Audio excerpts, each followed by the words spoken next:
Karena kesalahan saya adalah saya fokus mencari uangnya.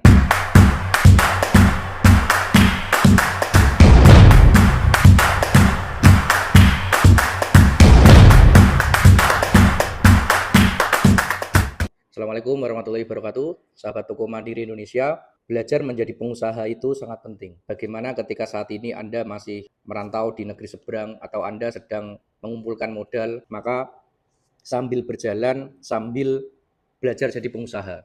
Saya punya banyak teman yang dia sudah punya modal yang cukup besar, tapi selalu menyampaikan ke saya, Han, saya bingung mau usaha apa. Padahal modalnya sudah besar. Karena kesalahan saya adalah saya fokus mencari uangnya. Jadi saya nggak fokus investasi leher ke atas atau tidak belajar menjadi pengusaha.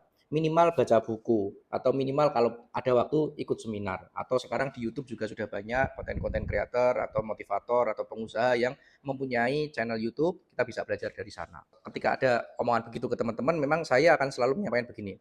Hal pertama yang kamu harus lakukan adalah kamu harus belajar melihat dari sudut pandang lain. Jangan terlalu dominan. Kenapa? Karena kamu itu sudah lama jadi pegawai. Jadi sekarang mau menjadi pengusaha. Orang kalau pengusaha itu harus mampu mempunyai sudut pandang yang banyak, bahwa tidak ada kebenaran yang benar-benar hakiki dalam bisnis. Kebenaran hari ini belum tentu besok menjadi kebenaran. Salah satu contohnya di usaha saya sendiri atau di bisnis minimarket, bahwa meja kasir itu di sebelah kanan apa di sebelah kiri. Kalau misalkan kita ngomong psikologis konsumen, meja kasir ya sebaiknya di sebelah kanan. Tapi di sebelah kiri boleh nggak? Ya boleh saja, nggak ada masalah.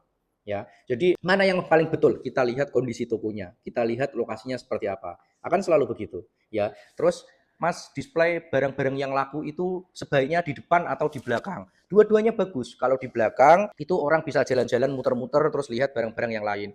Kalau di depan itu orang akan merasa terbantu. Oh, belanja di toko sana cepet, barangnya langsung bisa ngambil cepet, satset gitu. Karena namanya itu kan ada kepentingan kita business owner atau pengusaha, ada kepentingan konsumen yang harus sama-sama bisa stabil, yang sama-sama harus dijaga begitu.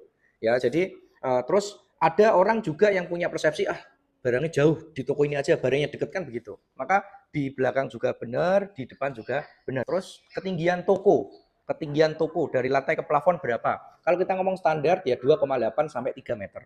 Ya, tapi kalau misalkan kurang dari itu gimana Mas? Kalau lebih dari itu gimana Mas? Ya nggak masalah, nggak masalah. Ya, tetapi pasti ada plus dan minusnya. Makanya kalau misalkan saya dulu waktu awal-awal dia menggunakan standar-standar, oh bangun toko pertama di 2,8 meter. Nah sekarang saya bangun dia di 4 meter malah. Kenapa? Karena atasnya bisa saya gunakan untuk ruangan. Artinya apa? Kalau misalkan kita sudah jalan di usaha itu, kita akan semakin bisa melihat banyak sudut pandang.